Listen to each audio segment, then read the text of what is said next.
Alaikum warahmatullahi wabarakatuh.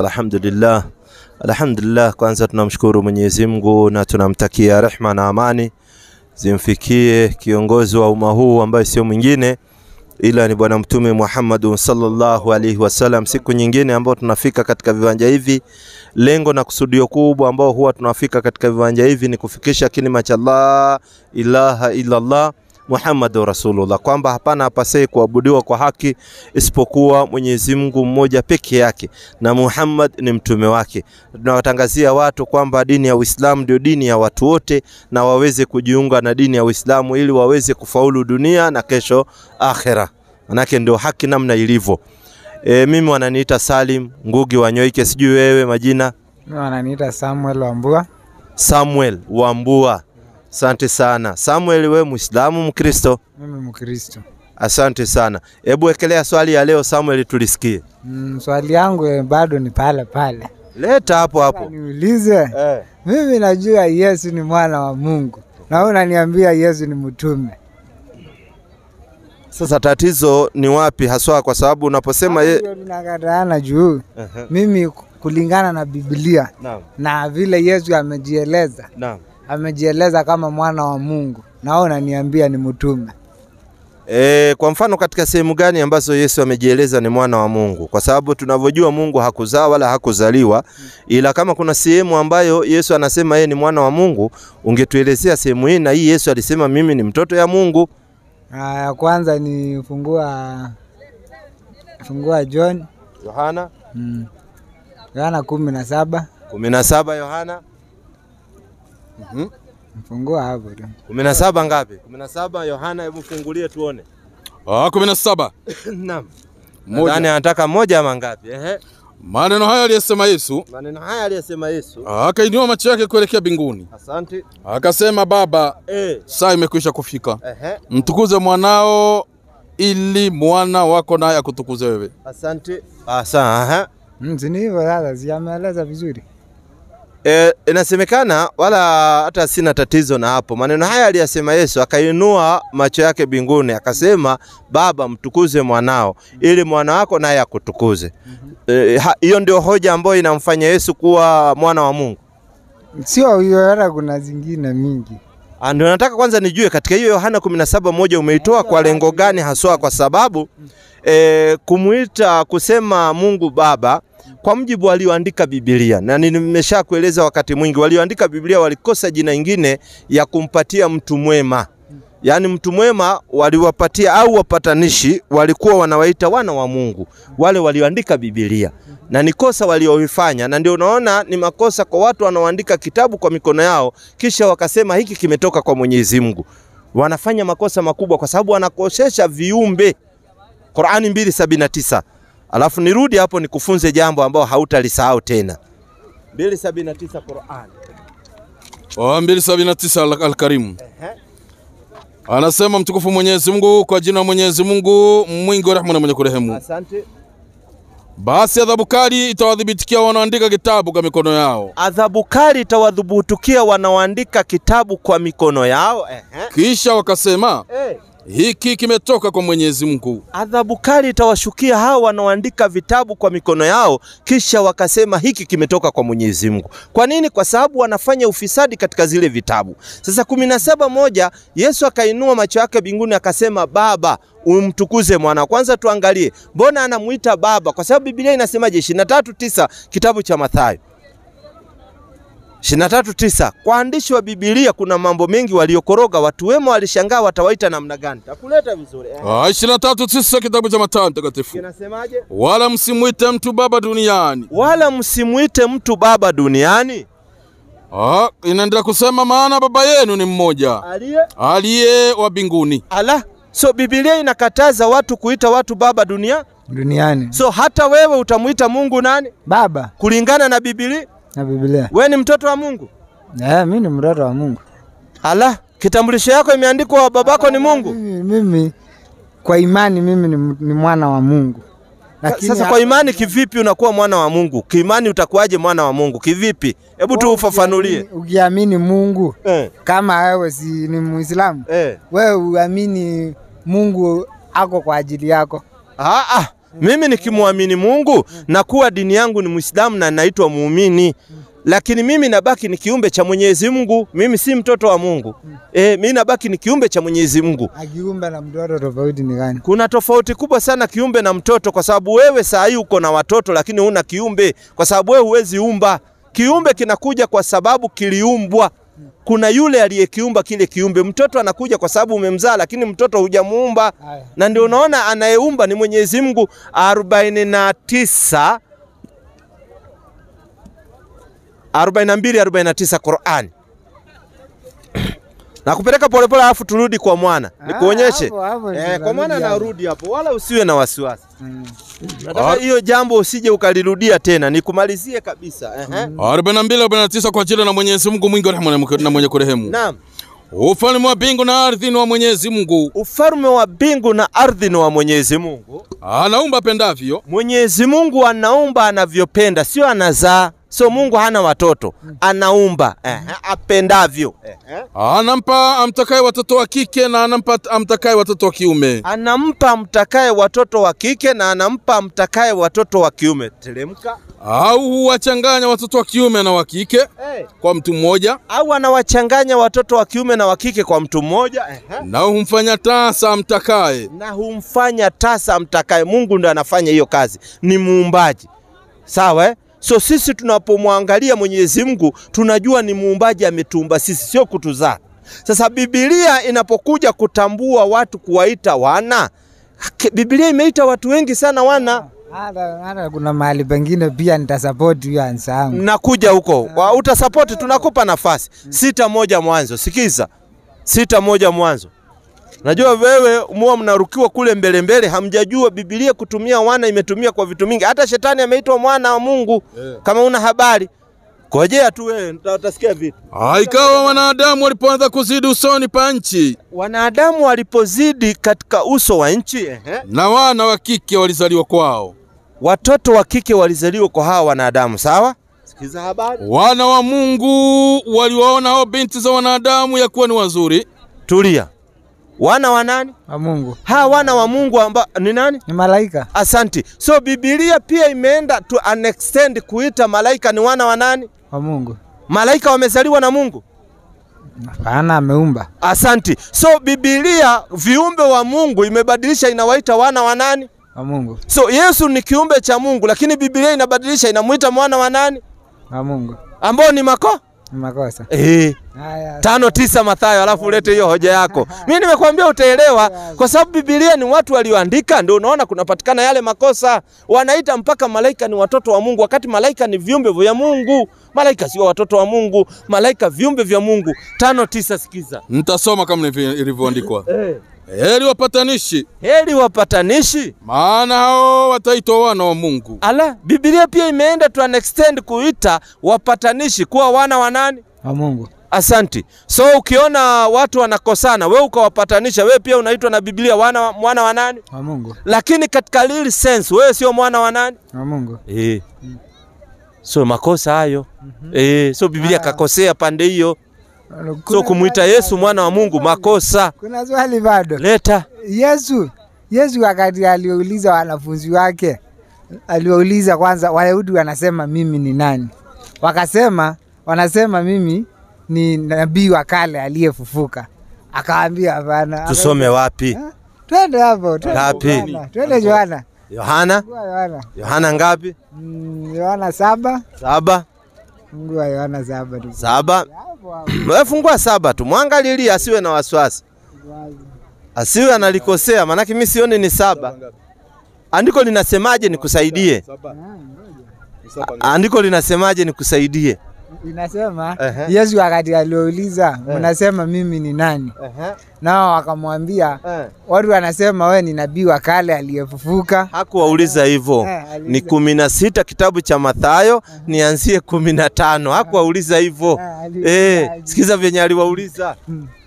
Acha nikusaidie tu. Uka. Neokete ova. Wewe tulia usikie vyenye aliwauliza. Akawaambia 16 15 au tuanze 13. Ama anza 13. Basi Yesu akaenda pande za Kaisaria Filipi. Yesu akaenda pande ya Kaisari Filipi. Akawauliza wanafunzi wake akasema, watu hunena mwana wa Adamu kuwa ni nani? Sikiza, Yesu anawauliza watu hunena kuwa mwana wa Adamu ni nani? So Yesu anajua yeye ni mwana wa nani? Ni wa Adamu. Asante. So Yesu so yeye mwenyewe anajua ni mwana wa Adamu, lakini sasa anawauliza hawa watu wengine huwa wanasema mimi mwana wa Adamu ni nani? Sikiza habari sasa. Wakasema wengine hunena huyu Yohana Mbatizaji. Wengine hunena huyu Yohana Mbatizaji kwa sababu watu wengi wana story nyingi. Wengine Elia. Wengine wanasema wewe ni Elia kwa sababu watu vichwa vyao vimeharibika, kila mtu anasema anavyotaka. Wengine Yeremia. Wengine wanasema hata wewe ni Yeremia wakati Yeremia alipita kitambo. Au mmoja wapo wa manabii. Au wengine wanasema wewe ni mmoja wapo wa manabii. Akawageukia akawaambia, nanyi mwaninena mimi kuwa ni nani? Anauliza, na nyinyi huwa mnanena mimi kuwa ni nani? Simon Petro akajibu akasema. Simoni Petro akajibu akasema, wewe ndiwe Kristo, mwana wa Mungu aliye hai. Asante. Ndio.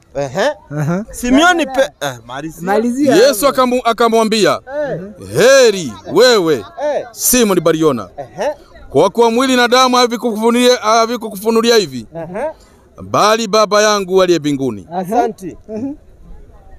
Haya sasa kuja na hoja. Sina hoja hata kubwa hapa. Yesu amesema, heri wewe Simoni Bariona, kwa kuwa mwili na damu havikufunulia haya, ila Baba yangu aliye mbinguni amekufunulia haya. Sawa? So hii aliyofunuliwa Petro ni ya ukweli au ni maovu? Ni ya ukweli. Kwani Mungu katika Biblia anafunua mambo ya ukweli au huwa anafunua mpaka ya uovu? Mungu anafunua mambo ya ukweli kwa sababu usikia kwa Biblia. Kwa Biblia. Kwa Biblia anafunua mambo ya ukweli. Acha tuangalie Maombolezo 3:38. Mbona anakupeleka polepole ndio ujue. 3:38 wala usiwe na kukonda. 3:38 kitabu cha Maombolezo. Sikiza katika Biblia inasemaje? Usiwe na wasiwasi. Alafu huyu Petro nitakuonyesha alikuwa ni nani kwa sababu huyu sio mimi. Huyu yeye alikuwa ni Ibilisi. Kabisa kwa sababu kauli ya kusema Mungu ana mtoto imeanzishwa na Ibilisi. Na nitakuonyesha wala usiwe na wasiwasi. Huko nitakuja. Kwanza tuangalie hii aliyofunuliwa ni mazuri au maovu, kwa sababu wewe unasema Mungu anafunua mazuri peke yake katika Biblia. 3:38 Maombolezo. Nitasoma kama ilivyoandikwa. Je, katika kinywa chake aliye juu. Katika kinywa chake aliye juu. Huyu aliye juu nani? Ni Mungu. Ni Mungu. Sikiza. Hayatoki maovu na mema. Kumbe katika kinywa chake aliye juu katika Biblia yanatoka nini? Yanatoka nini? Rudia sikie pole. Je, katika kinywa chake aliye juu hayatoki maovu na mema? Wacha aone na macho yake. Unajua anaweza sema tunaongea vitu. Unajua wachungaji hawapi nafasi nyinyi mkasoma. Ni swali naulizwa kabisa. Je, katika kinywa chake aliye juu hayatoki maovu na mema? So yanatoka mangapi? Mawili. Kulingana na Biblia. Na ndio huyu Petro, Yesu alipoona kuwa amefunuliwa hayo, Yesu alimwambia wewe ni shetani, kwa sababu hii kauli ya kusema Yesu mtoto wa Mungu walioanzisha ni mashetani. Haijaanzishwa na watu wema. Imeanzishwa na mashetani. Shetani ndio alikuwa na hii kauli ya kusema Yesu mwana wa Mungu. 4:1 kitabu cha Mathayo. Ni kauli iliyoanzishwa na shetani, alafu mashetani wenzake wakaiga kwa ule shetani. Tulia tuende polepole uelewe. Manake hili ni kosa kubwa sana la jinai kusema Mungu ana mtoto. Hata Mungu mwenyewe anastuka kwa viumbe aliowaumba wakamsingizia kuwa ana mtoto, namna wanavyopata watoto. Wakati yeye Mwenyezi Mungu ni lam yalid wala miulad, hakuzaa wala hakuzaliwa. Lakini wanadamu wameenda tuna an extent ya kusema pia Mungu ni kama wao wanazaa. Kisha wakamwekea mke, ambao huyu mke waliomwekea ni Maryam binti Imran, wakasema Mungu amezaa na Mariamu. Kwani Yesu amezaliwa na nani? Kwa njia ya kimwili. Kwani kuna zaliwangwa na njia gani? Kwani watu wanazaliwangwa na njia gani? Kuna mahali hapo watu. Safiri kwanza 4:1. Ndio nakupelekea polepole. Kisha Yesu alipandishwa na roho nyikani ili ajaribiwe na Ibilisi. Sikiza habari sasa. Akafunga siku 40 mchana na usiku. Asante. Mwisho akaona njaa. Mjaribu akaja akamjia akamwambia, ukiwa ndiwe mwana wa Mungu, amuru kwamba mawe haya yawe mikate. Sikiza, kumbe Ibilisi kabla watu wengine wajaanza kuleta hii kauli, alioanza kusema Yesu ni mwana wa Mungu ni shetani. Ni shetani. Ni shetani. Kabisa, huyo ndio alikuwa ndio chanzo. Kwa sababu yeye ndio alianza kuweka hizi kauli za kuwa Mungu. Mwana wa Mungu. Yesu alikataa hiyo mambo. Amekataa kabisa. Aliulizwa na akakataa. Yohana 1:49. Yesu aliulizwa akakataa kwa sababu yeye anajua ni kiumbe cha Mungu.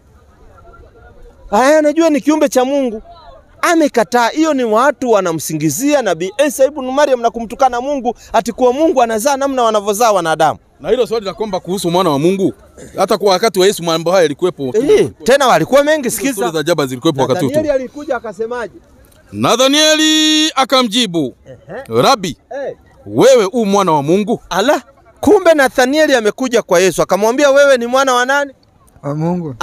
Anamuuliza, je, wewe u mwana wa nani? Wa Mungu. So Nathanieli anamuuliza Yesu ili Yesu amjibu kama Yesu ni mwana wa nani? Wa Mungu. Sikiza majibu ya Yesu. Swali la pili, ndiwe mfalme wa Israeli? Teremka. Yesu akajibu akamwambia, kwa sababu nilikwambia nilikuona chini ya mtini waamini. Kwa sababu nilikuambia nilikuona chini ya mtini waamini. Utaona mambo makubwa kuliko haya. Ala, Yesu anamwambia Nathanieli utaona mambo makubwa kuliko haya. Teremka. Akamwambia, amina amina nawaambia. Sasa anamjibu ile swali. Anawaambia ukweli ukweli nawaambia. Mtaziona mbingu zimefunguka. Na malaika wa Mungu wakikwea na kushuka juu ya mwana wa Adamu. Ameulizwa kama yeye ni mwana wa nani? Wa Mungu. Akajibu yeye ni mwana wa nani? Wa Adamu. Hivi majibu ya Yesu hakujielewa ama vipi? Hapana, hapa unajua yeye ni wa ukoo wa Adamu. Asante, lakini ameulizwa kama yeye ni mwana wa nani? Wa Mungu. Akajibu yeye ni mwana wa Adamu. So Yesu mkweli muongo? Yesu mkweli. So Yesu alipoulizwa kama yeye mwana wa Mungu, yeye alikataa akasema yeye ni mwana wa Adamu. Wewe unaamini Roho Mtakatifu?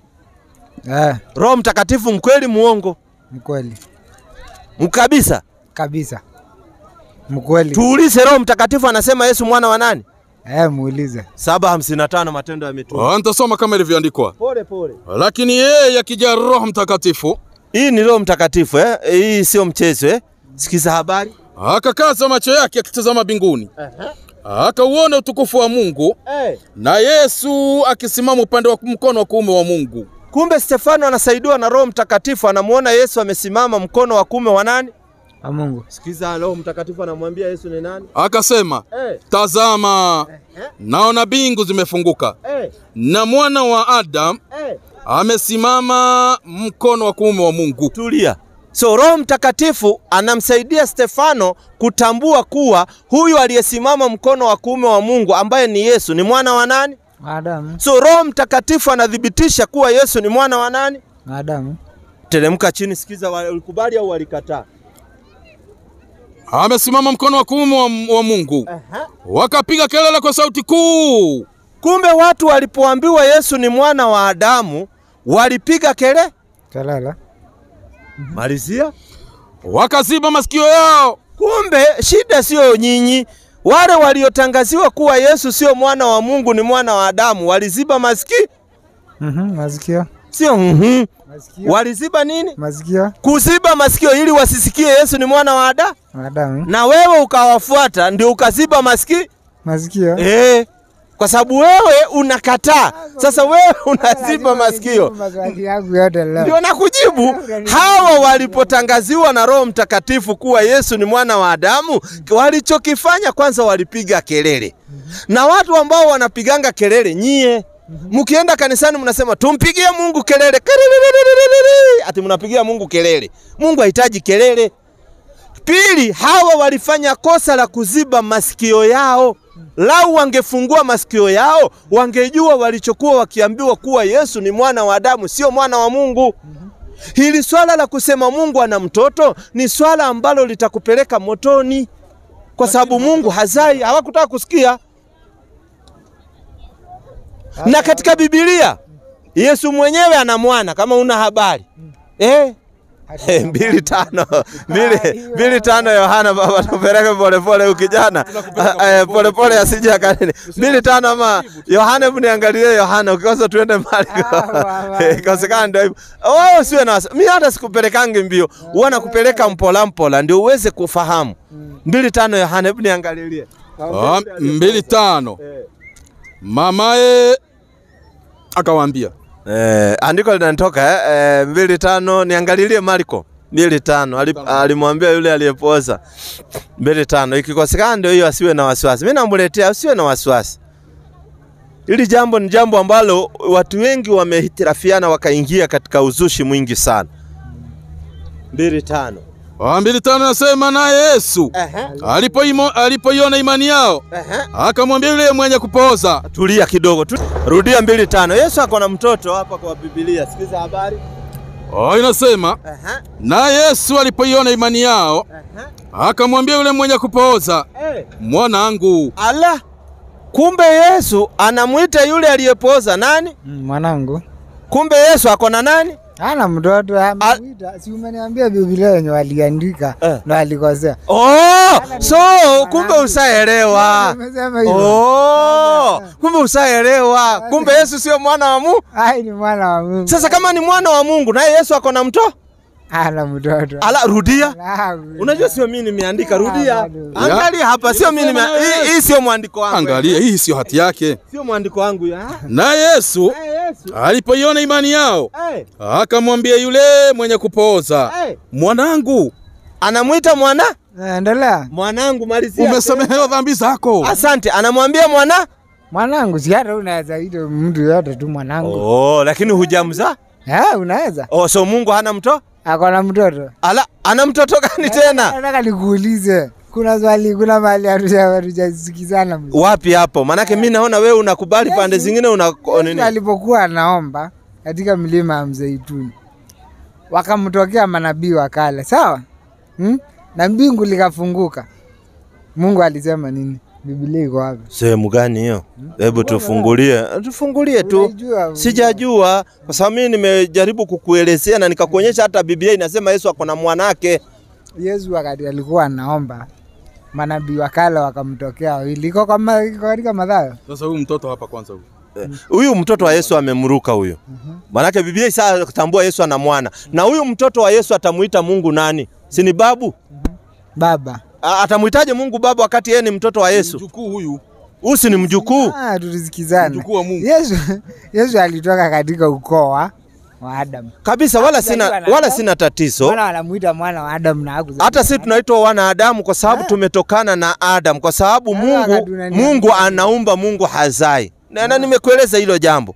Mungu anaumba, Mungu hazai. Na aliyezaa ni Mariamu. Sio Mungu hazai, aliyezaa Mariamu. Lakini hii kauli lazima ingekuja kwa sababu Qur'ani ilituambia mtasema hivyo 9:30 Qur'ani. Sijali, hii ni mapokeo na magugu. Unajua magugu mlipandwa sana yakaingia. Hivi wewe Mungu atakuwaje na mwana alafu awe na bibi? Safiri 9:30. 9:30 kwenye kitabu kisichokuwa na shaka ndani yake ni mwongozo kwa mcha Mwenyezi Mungu. Inasemaje? Na Mayahudi wanasema Uzair ni mwana wa Mwenyezi Mungu. Sasa Mayahudi wao hawasemi kama nyinyi. Wao wana mwingine wanamuita Uzeri, ambao Uzeri alikuwa nabii wa Mungu. Na Wakristo wanasema, nao Wakristo walipokuja na ni wewe mmoja wanasema nini? Masihi ni mwana wa Mwenyezi Mungu. Wanasema Yesu ni mwana wa Mwenyezi Mungu, na ndio wewe umekuja na hiyo kauli. So Qur'ani ni kitabu cha Mungu, ni cha ukweli. Haya ndio yasemayo kwa vinywa vyao pasina kuyapima. Wanayaiga maneno ya wale waliokufuru kabla yao. Kumbe hii ni maneno ya watu waliokufuru kabla yako. Na ndio nikakuonyesha Yohana alipojaribu kuambia Yesu sio mwana wa Mungu, hata walimuua. Watu walikuwa wanauawa kwa ajili ya kukataa Yesu si mwana wa Mungu, kwa sababu imani ya kusema Yesu mwana wa Mungu ililetwa kwa watu kwa upanga. Sio imani ya mchezo, ililetwa kwa watu kwa upanga. Yohana alipoambia Yesu ni mwana wa Adamu, Yohana aliuawa. Tena watu waliziba masikio wasikie hiyo, kwa sababu hawakuwa wanataka kujua ukweli. Na nyinyi mkasambaziwa ile uongo ya wale waliokufuru kabla yenu, ndio mkaja mkapokea. So nyinyi ni innocent inheritor. Wakati Yesu anasema hawakutaka kumuua tu kwa kuvunja Sabato, bali kwa kujiita mwana wa Mungu. Kwa hivyo alijiita. Unajua ndio nikakwambia Biblia wanaweza msingizia chochote kwa sababu watu wakikuchukia wanataka kukua kwa sababu Yesu alikuwa ni Muislamu. Wanataka kumuua bure. Lazima wangemsingizia, wangelete story ili wamuue kwa bure. Maana mtu akikuchukia na anataka kukumaliza, hata umbo ukitaka kuiua inapewa majina mengi sana. Kwa hivyo alijiita mwana wa Mungu. Hakuna mahali tumeona amejiita. Watu walimsingizia Yesu, hata walisema yeye amesema ni Mungu, wakasema yeye ni mlevi, wakasema yeye anakula na walevi, vitu vingi tu manabii walisingiziwa. Wakasema yeye anatembea na watoza ushuru. Sisi akitaka kula watoto wake, huanza kuwasingizia kwamba wananuka kama mbuzi. Ndio hiyo. Walimuita mlafi. Yesu alipewa majina mengi kwa chuki ya watu kwa ajili tu alikuwa Muislamu ndugu yetu. Alikuwa Muislamu. Ndugu yetu. Aliingia sinagogi. Na aliingia msikiti sio sinagogi. Aliingia sinagogi akawasomea andiko mbona mlimtoa nje mkitaka kumrusha. Si wale walikuwa kule walikuwa wengine labda hawajafahamu alipotolewa hapo alienda kwa sinagogi lingine. Kwa sababu alienda kwa msikiti mwingine, msikiti mbona mingi tu. Alienda kwa msikiti mwingine akatulia. So swali lingine uko nayo ama uko tayari kuwa Muislamu? Uwe Muislamu ni free pia. Sawa, ngoja kwanza nifikirie. So maswali yamekwisha. Maswali yameisha. Hauna swali lingine? Sina swali lingine. Faida gani ya mtu kuwa Mkristo? Faida ya kuwa Mkristo yuko juu nitamuona Yesu na Yesu ndio ufufuo. Alafu ukimuona. Sasa ukimuona itakuwa na ndio njia ya kweli na anasema hivyo. Sasa alafu ikiwa njia ya kweli faida ni gani sasa? Nitaenda mbinguni nikimuona. Andiko gani nasema Wakristo wataenda mbinguni? Mimi ndimi njia ya kweli. Sina shida na njia. Sikiza swali yangu. Hata kufa bali ataishi milele. Yaani wewe utakufa wewe. Hiyo itakuwa ni ya uongo. Wewe utakufa. Si umesema utakufa? Si ukikufa kimwili unakufa kimwili lakini utakufa kiroho. Kwani kuna watu wanakufanga kiroho? Si watu wote wanakufa kimwili kaka? Si roho utakufa, roho itapotea kama wewe utaenda motoni yani. Andiko gani nasema roho itapotea? Hakuna mahali roho inapotea. Kila mtu anakufa. So kusema ati wewe ukiamini Yesu utakufa hiyo ni ya uongo kwanza. Kwa sababu Wakristo wamejaa hapa mochari tunawaona. Kila siku wanakufa. So kusema ati Wakristo hawakufi hiyo ni uongo. Yani Munakufa. Unakufa kimwili. Swali yangu ndogo. Faida gani ya mtu kuwa Mkristo? Sihitaji hiyo kufa ama nini. Faida gani mnapata mtu kuwa Mkristo? Faida. Sinakuwa Mkristo. Malipo yake gani? Wewe utakunaka faida. Ndio nilijua hiyo faida ni gani. Maana naonanga crusade nyingi mnaweka. Watu njooni wawe Wakristo. Faida gani huwa mtu akiwa Mkristo ataipata? Hapo bado nitafanya research nijue. Yaani miaka yote umekaa kule hujaijua kama kuna faida? Sijui faida. Hujui faida.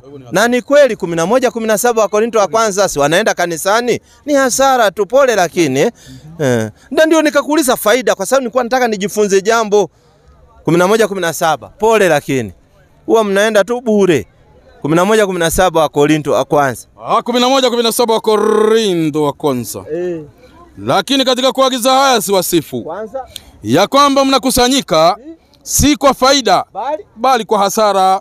Kumbe kazi yenu kupatikana hampatikani kwa ajili ya faida ila kwa hasara. Ndio nikakuuliza faida gani? Tulia kwa mpole. Na ndio nikakuuliza swali Wakristo mnapata faida gani? Sikiza hiyo mkutano wa hasara unapatikana wapi? Kwa maana kwanza mkutanikapo kanisani. Watu wanaoenda kanisani dini gani? Wakristo. So Wakristo wakipatana wanapatana kwa hasara? Kwa hasara. Na ndio nikakuuliza swali nyepesi. Wakristo mnapata faida gani kuwa Wakristo? Kumbe wewe ulikuwa unajua mnapata hasara ndio ukakosa kunijibu. Sasa hivi wewe maisha yote umeishi duniani, unaokota hasara. Utapeleka hizo hasara wapi siku ya mwisho? Si unaenda motoni siku ya mwisho na hizo hasara kwa sababu ukienda kwa Mungu na hasara unapelekwa motoni. Na ndio nikakuuliza faida gani ya mtu kuwa Mkristo? Kumbe kanisani mwapata hasara. Hii andiko jipya hujaliona. Hii hujaliona. Hii hujaisikia. Tena hii jina ya Yesu huwa mnatumia kwa kusema ati mnaponya watu kwa jina la Yesu. Alafu nchi ya Kenya hatujaisikia rekodi yoyote kutoka kwa waziri wa afya akisema kuna viwete 10 wameponyeshwa wametoka kuwa viwete wamekuwa watu wazima, wakati kuna rekodi katika nchi ya Kenya viwete ni wangapi na kuna rekodi ya walemavu wote inawekwa. Sasa hatujaijua hawa wanaponywa, mbona hawatolewi katika rekodi ya walemavu? Kwa sababu walemavu katika nchi ya Kenya kuna kitu wanapewa na serikali. Sasa hao walemavu wenu mnaponya kanisani, mimi naona ni walemavu wa ujanja. Kwa sababu Wizara ya Afya katika nchi ya Kenya haijaitangaza ati hiyo ni noma. Sio noma, ni ukweli. Serikali ya Kenya iko na rekodi ya walemavu wanaandikishangwa. Sasa tunajulikana kijiji ya Ruben kuna walemavu 10. 3 ni walemavu wa miguu, 3 ni walemavu wa mikono. Wanajulikana serikali ya Kenya. Na ndio unaona hata kazi zikipatiano kwa serikali, walemavu wana chance yao. Sasa hatujaisikia hata katibu ambaye anasimamia afya katika Ruben akisema mchungaji alipokuja ameponya walemavu 10 kutoka Mkuru kwa Ruben, wacha watolewe katika list ya walemavu. Mimi sijaisikia. Wewe usaisikia? Hapana. So hao walemavu wenu mnatengeneza kama ni wakutengenezwa. Ni wakutengeneza. Hakuna kitu mnapo. Si tungeona news imeweka shwari. Yaani nyuma. Unajua sisi watu tunaangalia. Hakuna anga kitu kama hiyo. Hii nchi ya Kenya huwezi danganya. Ukiponya watu peke yake wanajulikana katika record. Hata watu wa ukimwi, watu ambao wameugua ukimwi, wanajulikana rekodi yao. Wale ambao wako Mkuru kwa Ruben wanajulikana. Kuna hiyo nini ya afya wanarekodi hizo statements zote, wanajua Mkuru kwa Jenga ni wangapi, wanajua yani Kenya inajulikana idadi ya walioambukishwa ukimwi ni wangapi, wanachukua ARV namna gani inajulikana, walemavu wanajulikana, ili wheelchair zikija wanajulikana Mkuru kwa Ruben kuna 1000 wanapelekewa.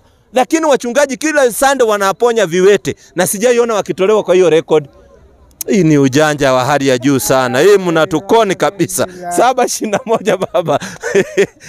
721. Angalia huyu anacheka wakati anajua anafanyanga ujanja. Na 721. Wacha nimaliza na yule yako na zake ya nyimbo. Inasema si kila mtu aniambiaye Bwana Bwana hata kaingia katika ufalme wa mbinguni. Asante. Bali ni yeye afanyaye mapenzi ya Baba yangu aliye mbinguni. Wengi wataniambia siku ile, Bwana, Bwana, hatukufanya unabii kwa jina lako? Asante. Na kwa jina lako kutoa pepo?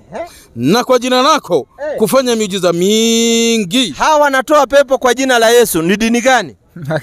Wa Kristo. Sikiza Yesu anawajibu kitu gani? Ndipo nitawaambia dhahiri, si kuwajua ninyi kamwe. Kumbe Yesu anawaambia Wakristo hawajui. Malizia.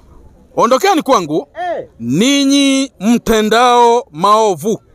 Sasa Wakristo mnafukuzwa na Yesu. So poleni sana. Kwa sababu Muislamu ule. Sawa So karibu sana katika Uislamu. Tie. Mwinjilisti, hata sauti nimeona ni ya mwinjilisti. Waingo tulia tusikie mwinjilisti sasa. Mkristo Muislamu? Mimi ni Mkristo.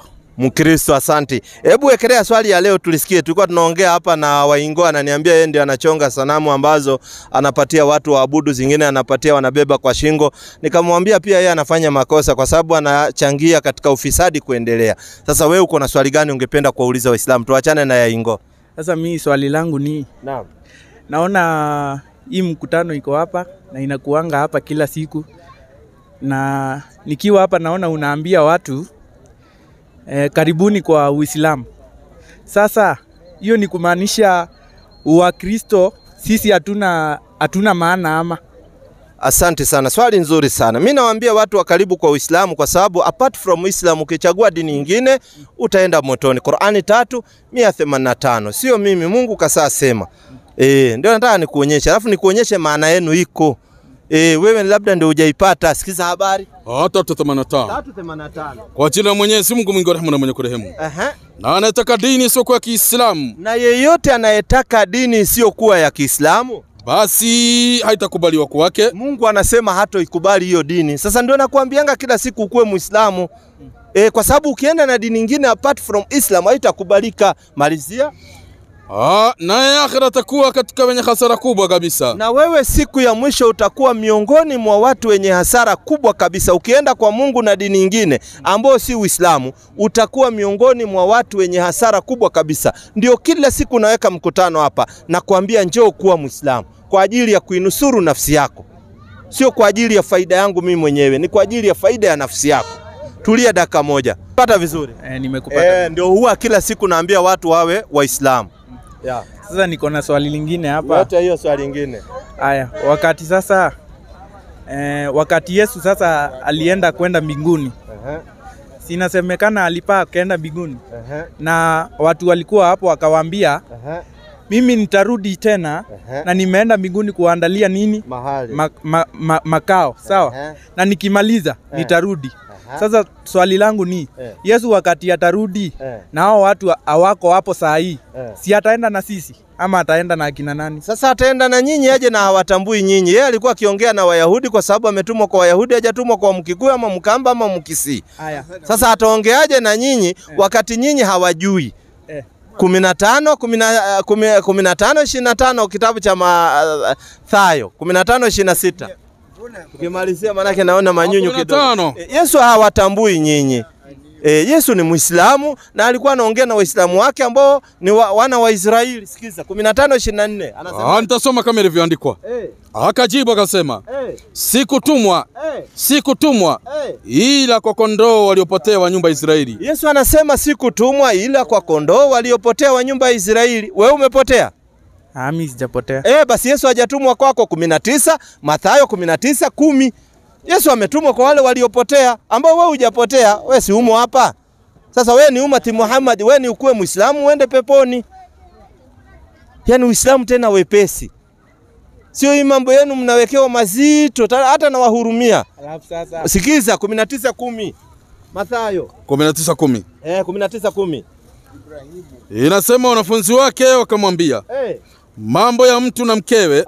Wachana na hiyo kwanza, tutakuja baadaye. Yesu anasema sikutumwa ila kwa kondoo waliopotea wa nyumba ya Israeli. So Yesu ametumwa kwa Israeli. Wewe hakujui wala hakutambui. Wewe anayekujua ni Bwana Mtume Muhammad sallallahu alaihi wasallam.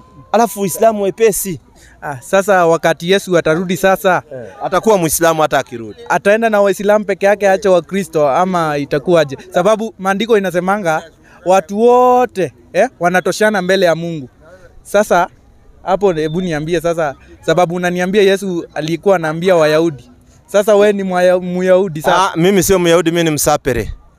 Mimi sio Myahudi na ndio unaona mimi mtume wangu hajatumwa kwa Waarabu, ametumwa kwa nani? 21:107 Qur'an. Wewe mimi ni Mkikuyu lakini aliyetumwa kwa ajili ya watu wote anaitwa Bwana Mtume Muhammad sallallahu alaihi wasallam. Kwa sababu Mungu anamwambia wama arsalnaka illa rahmatan lil alamin. Sikiza tafsiri yake, piga fafanuzi yake hapo chini aona. Kwa jina Mwenyezi Mungu mwingi wa rehema na mwenye kurehemu. Nasi hatukukutuma, hatukukuleta ila uwe rehema kwa ulimwengu wote. Mitume waliotangulia kabla ya Mtume Muhammad sallallahu alaihi wasallam kila mmoja alipelekwa kwa kabila yake na taifa lake tu. Mtume Muhammad sallallahu alaihi wasallam peke yake ndiye aliyepewa utukufu na kupelekwa kwa watu wote. Muhammad sallallahu alaihi wasallam ndiye ametumwa kwa watu wote. Yesu katumwa kwa wana wa Israeli. Na ndio unaona mpaka leo hakuna Mkristo anayejua lugha ya Yesu. Lakini mimi Muislamu Mkikuyu najua lugha ya Bwana Mtume Muhammad sallallahu alaihi wasallam kwa sababu ametumwa kwa ajili ya watu wote. Kila siku niko, kesho tuko inshallah biidhnillah. Kuja na maswali kesho. Sasa hapa hapa tunakuhusia uwe Muislamu. Kwa sababu usipokuwa Muislamu kuna hatari kule mbele. Na Wakristo sisi hatuwachukulii kama takataka, hapana. Qur'ani inawaheshimu sana Wakristo. Inawachukuliaje? Qur'ani 5:82. Sikiza, Qur'ani inawataja Wakristo. Kwa jina la Mwenyezi Mungu mwingi wa rehema na mwenye kurehemu. Hakika utawakuta walio maadui zaidi kuliko watu wengine kwa Waislamu ni Mayahudi na mushirikina wasiokuwa na kitabu. Na utaona walio karibu kwa urafiki na Waislamu ni wale wanaosema sisi ni Wakristo. Hayo ni kwa sababu wako miongoni mwao wanavioni na wachao Mungu. Na kwa nini? Na kwa sababu hao Wakristo hawatakabari. Yaani wakijua haki huifuata. Wakristo hawana shida. Wakristo ni kupotezwa walipotezwa. Wakristo wakijua ukweli huwa wanafuata. Sasa wewe ulipotezwa, so bado Wakristo wako. Wakristo wako si wewe huko? Si wewe huko? Si wewe ni Mkristo ama si Mkristo? Utaitanishwa aje na hiyo jina na bado hauko hapo? Si wewe ni Mkristo huko? Lakini huna dini. Lakini huna dini. Wewe ni kuitwa wale Wakristo ni watu wanajiita Wakristo lakini hawana dini. That's why tunakuja kuwapatia dini ya Uislamu ili watoke katika giza waingie katika nuru. Uislamu umekuja kuwatoa Wakristo katika giza kuwaleta katika nuru. 14:1 sura ya Ibrahimu. Kazi yetu ni kukutoa katika giza kukuleta katika nuru, kwa sababu wewe uko katika giza, huko unamjua Mungu. Tunakuja kukuambia Mungu ni mmoja, hakuzaa wala hakuzaliwa. Muhammad ndio mtume wako.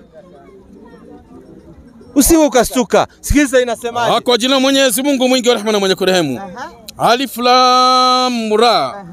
Hiki ni kitabu tulichokiteremsha kwako ili watoe watu katika giza uwapeleke katika nuru. Qur'ani imekuja kuwatoa watu katika giza kuwapeleka katika nuru. Sasa wewe tumekuja kukutoa katika giza ya Ukristo tukulete katika nuru ya Uislamu, kwa sababu Uislamu ni nuru. Leo ukitembea duniani unajua Uislamu unakupa haki gani mpaka ya kutembea barabarani. Uislamu unakupa haki gani ya kuishi na mwanamke. Uislamu unakupa haki gani ya kukaa na watoto. Uislamu unakupa haki gani ya kukaa na wazazi. Uislamu unakupa haki gani ya kuishi katika nchi. Uislamu unakupa haki gani ya kuishi na jirani yako. Kila kitu tunakutoa katika giza tunakupeleka katika nuru. Wewe ukifa hatutakuvalisha suti. Suti tunakupa ukiwa hai uvae. Ukifa unafungwa na kitambaa nyeupe inaitwa sanda na unazikwa. Sio kuwekwa mochari. Sasa hii biashara kubwa Kenya imekuwa ni ya kufungua mochari kila kona. Paka wanasema siku hizi biashara imeenda chini kwa sababu watu hawafi. Maana wanaomba dua watu wafe ndio biashara yao iende vizuri. Hii yote nyinyi ndio mmeleta. Sasa mko katika giza tunawatoa tunaleta katika nuru. Kesho utakuwa inshallah, kwa sababu naona wingu kidogo. Ndio hivyo, kuna neema ya mvua, na mvua ni neema kutoka kwa Mwenyezi Mungu. Naona kama tutamalizia hapo, na kama umepata maneno mazuri, sisi tunasema alhamdulillah kwa kuanza mkutano na kumaliza vizuri, tunamshukuru Mungu. Na kama kuna maneno umeyapata katika hapo, jaribu kuyafanyia kazi, kufanyia research, na wewe mwenyewe uamue na uamuzi wako, kwa sababu utakufa siku yako na utazikwa siku yako. Hauondoki na mamako, uondoki na babako. Wewe utaulizwa kwa yale uliyoyachuma. So ni vizuri sana ufikirie. Hii duniani Mungu amekuleta ufanye mchezo, ukule na ulale na uoe na uzae na yote yaishi? Hapana. Kuna purpose ambao Mungu amekuleta hii duniani, na purpose kubwa ni kumwabudu Mwenyezi Mungu. Na huwezi kumwabudu Mungu kama humjui Mungu. Lazima kwanza umjue Mwenyezi Mungu ndio uweze kumwabudu anavyotaka yeye. So tunakukaribisha kwa sababu wewe ni ummati Muhammad sallallahu alaihi wasallam. Karibu katika Uislamu, ndio dini yako na ndio dini ya watu wote, na tutaendelea kuwaita watu kuwa Waislamu kwa sababu ndio dini yao, warudi katika haki. Sawa? Hata huyu mwenye mwavuli sasa hivi karibuni utamuona akiwa Muislamu, kwa sababu ile ukweli inaenda akiupata polepole. Unaona? Haki yani huwezi kuifunika kwa blanketi. Mtu mzuri sana, lakini ndio vile tu Ukristo umemwingia kidogo, lakini atakuja tu kunyooka na awe Muislamu. Sawa? So karibu sana katika Uislamu. Asalamu alaykum wa rahmatullahi wa barakatuh.